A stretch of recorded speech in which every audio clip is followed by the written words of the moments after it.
तो hello students, application of trigonometry में अभी तक हम लोगों ने कुछ क्वेश्चंस देखे थे। आज हम लोग क्वेश्चन नंबर 15 देखते हैं। ये एक इम्पॉर्टेंट क्वेश्चन है जिसको हम लोग सॉल्व करेंगे।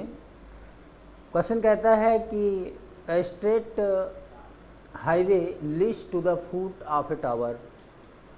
एक स्ट्रेट हाईवे है, एक सीधा हाईवे, एक रास्ता है जो इस टावर की तरफ लीड कर रहा है। आगे बोल रहा है कि a man standing at the top of the tower. एक आदमी है जो कि टावर के टॉप पर खड़ा हुआ है। ऑब्जर्व से कार, वो एक कार को देखता है at an angle of depression ऑफ 30 डिग्री। 30 डिग्री के एंगल ऑफ डिप्रेशन पर उसको देखता है। तो जो मैन है वो टावर के टॉप पर स्टैंड है। तो सपोज ये उसका हॉरिजॉन्टल लाइन होगी, ये हॉरिजॉन्टल लाइन हो जाएगी। हॉरिजॉन्टल लाइन के साथ में यहाँ पर सपोज कार है। कार की जो पहली पोजीशन जो ऑब्जर्व की जाती है वो पॉइंट सपोज ए से ऑब्जर्व किया जा रहा है। तो यहाँ पर कार है, कार का जो एंगल ऑफ डिप्रेशन बन रहा है वो है 30 डिग्री ऑब्जर्वर के साथ।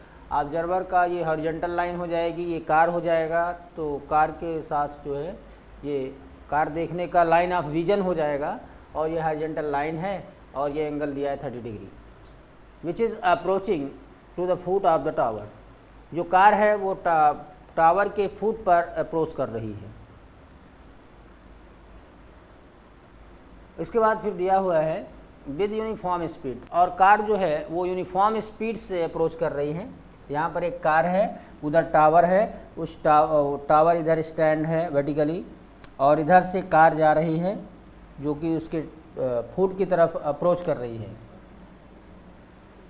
तो जब ऑब्जर्वर ने जब पॉइंट ए पर कार को देखा तो एंगल ऑफ डिप्रेशन 30 डिग्री था, और कुछ टाइम के बाद जब पॉइंट बी पर कार आती है तो उसमें टाइम दिया हुआ कि 6 second. 6 second later the angle of depression of the car is found to be 60 degree.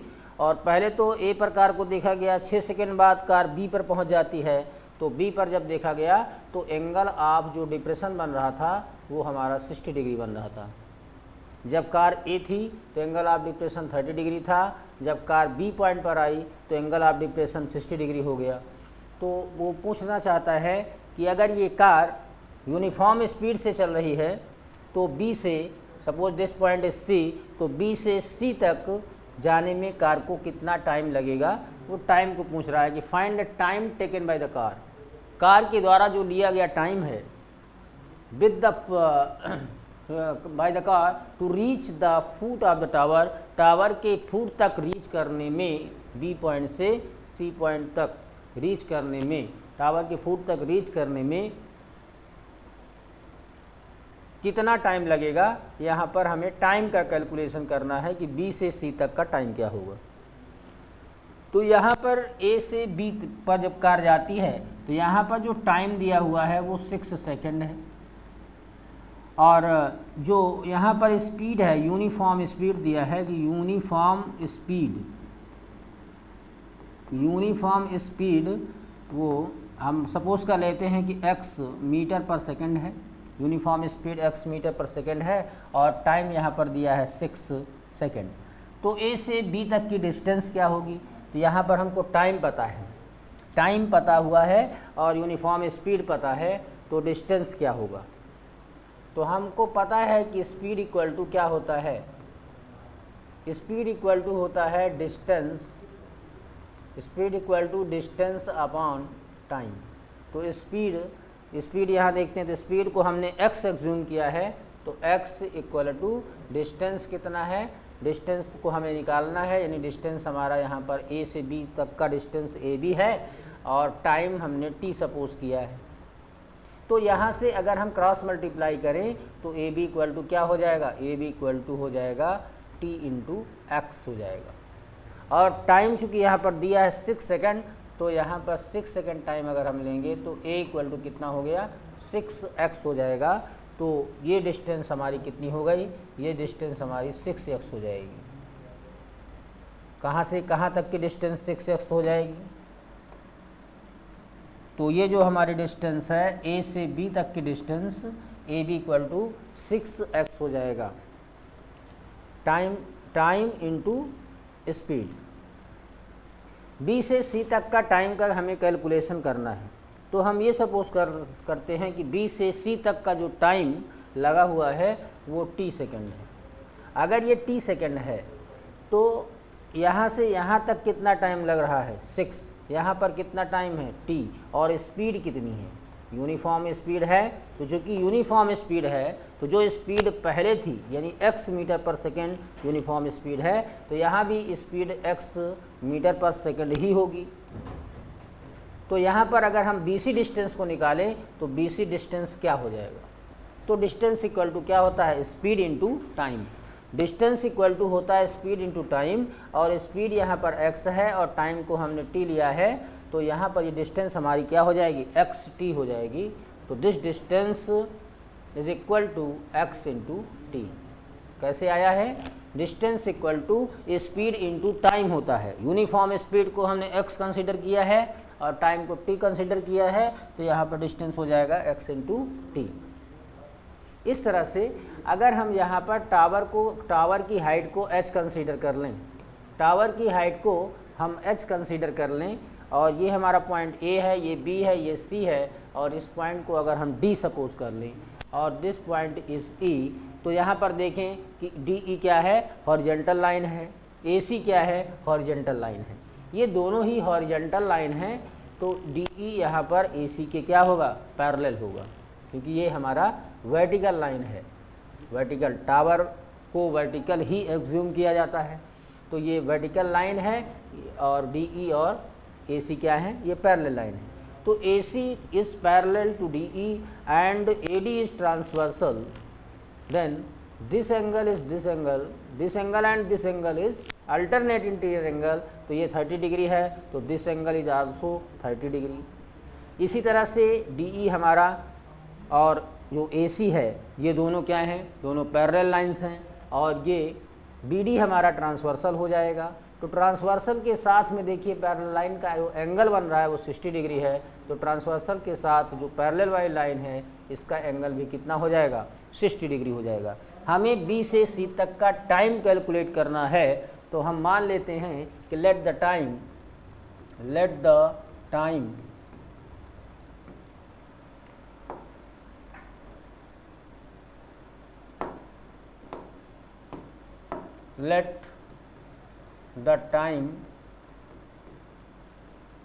taken by the car be t second. हमने सपोज कर लिया कि जो टाइम है कार के द्वारा, जो B से C तक का टाइम है, B से C तक का टाइम है, यही हमसे पूछा जा रहा है और हमने इसे t एग्ज्यूम किया है। तो let the time taken by the car be t second. Now in triangle, in right angle triangle, हम यहाँ पर राइट एंगल ट्रायंगल पहले एग्ज्यूम करते हैं DCB।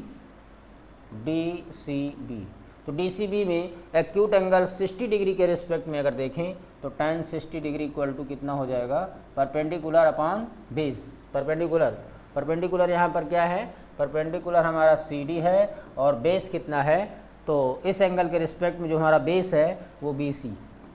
तो tan 60 डिग्री की वैल्यू क्या होती है, √3, और CD को यहाँ देखें तो CD जो टावर की हाइट है वो आपकी h हो जाएगी, और BC जो हमारा ये डिस्टेंस है उस BC डिस्टेंस को हमने क्या निकाला है, x इंटू टी। तो यहाँ पर हमने पुट किया x इंटू टी, और अब यहाँ क्रॉस मल्टीप्लाई करें, तो जब हम क्रॉस मल्टीप्लाई करेंगे तो h इक्वल टू आ जाएगा √3xt हो जाएगा। इसे हमने फर्स्ट इक्वेशन एग्ज्यूम कर लिया। नाउ अब दूसरा जो यहाँ पर ट्रायंगल है, यह देखते हैं इस ट्रायंगल में, ये जो हमारा दूसरा ट्रायंगल है वो है DCA। तो now in right angle triangle DCA। अब DCA में देखें तो एंगल ये हमारा कितना है, 30 डिग्री। तो एक्यूट एंगल 30 डिग्री के रिस्पेक्ट में अगर हम tan 30 degree tan 30 degree acute angle के रिस्पेक्ट में tan 30 डिग्री इक्वल टू कितना हो जाएगा। तो यहाँ पर हम tan ही क्यों लगा रहे हैं, तो क्वेश्चन हो सकता है कि हम यहाँ tan ही क्यों टेक कर रहे हैं, तो क्योंकि परपेंडिकुलर और बेस के रिस्पेक्ट में बात की जा रही है, इसलिए परपेंडिकुलर और बेस को बताने वाला tan ही होता है। तो tan 30 डिग्री इक्वल टू क्या हो जाएगा, परपेंडिकुलर यानी CD अपॉन बेस। तो बेस हम 30 डिग्री के रिस्पेक्ट में ये बेस पूरा लेंगे, बेस हमारा AC हो जाएगा। तो यहाँ पर वैल्यू पुट करें तो tan 30 की वैल्यू क्या होती है, tan 30 डिग्री की वैल्यू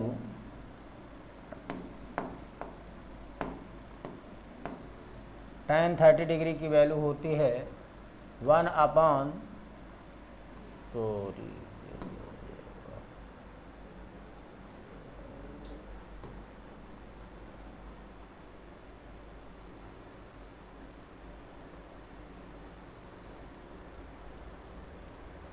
tan 30 डिग्री की वैल्यू क्या हो जाएगी, tan 30 degree equal to CD upon ये बेस हो जाएगा AC, परपेंडिकुलर अपॉन बेस से क्या हो जाएगा CD अपॉन AC। तो tan 30 डिग्री की वैल्यू 1/√3 होती है और CD हमारा हाइट h है, और AC को देखें, AC देखें तो AC कितना है, तो इस AC को हम दो पार्ट में लिए हैं, एक AB और एक BC। तो we can write AC as AB plus BC। तो यहाँ वैल्यू पुट करें 1/√3 equal to h upon AB कितना है, तो this distance is 6x and BC equal to XT। Now cross multiply करते हैं, तो क्रॉस मल्टीप्लाई जब करेंगे तो √3 का h में मल्टीप्लाई होगा, तो √3h equal to 6x plus XT का 1 में मल्टीप्लाई हुआ तो आ जाएगा 6x प्लस XT। नाउ अब इसको हम आगे सॉल्व करें, तो h की वैल्यू देखिए, इक्वेशन फर्स्ट में h की वैल्यू क्या है, हाइट की वैल्यू h की वैल्यू क्या है, √XT। तो हम इसको रखते हैं √3 और h की वैल्यू क्या है, √3XT। तो यहाँ पर हमने h के प्लेस पे पुट किया √3XT equal to 6x plus XT। √3 और √3 का मल्टीप्लाई करेंगे तो कितना आएगा, 3XT हो जाएगा equal to 6x plus XT। और यहाँ पर देखें तो x हमारा कॉमन आ रहा है, तो x कॉमन हो जाएगा तो 6 प्लस t हो जाएगा, और इधर है 3XT। दोनों तरफ से x को अगर हम एलिमिनेट कर दें तो x एलिमिनेट होने के बाद हमारे पास बच क्या रहा है, तो ये हमारे पास बचेगा, तो इधर बचेगा 3t और इधर आपका बचेगा 6 plus t। We are to find the value of t, so we transfer t here, तो 3t minus t equal to 6। तो 3t माइनस t ये हो जाएगा आपका 2t इक्वल टू 6। तो यहाँ से अगर हम t को ले जाएंगे तो मल्टीप्लाई डिवाइड में जाएगा, तो 6 अपॉन 2 3 जा 6, तो t की वैल्यू क्या आ गई 3। क्योंकि टाइम को हम किस में टेक कर रहे हैं, टाइम हमारा सेकंड में है, तो 3 सेकंड टाइम हो जाएगा। तो हमने क्या सपोज किया था, let the time taken by the car be T second. तो टी की वैल्यू आ गई 3 सेकंड। तो इस तरह से जो हमारा बी से सी तक का टाइम होगा, जो कार बी से सी तक जाएगी तो कितना टाइम लगेगा, 3 सेकंड लगेगा, और यही हमारा इसका आंसर होगा।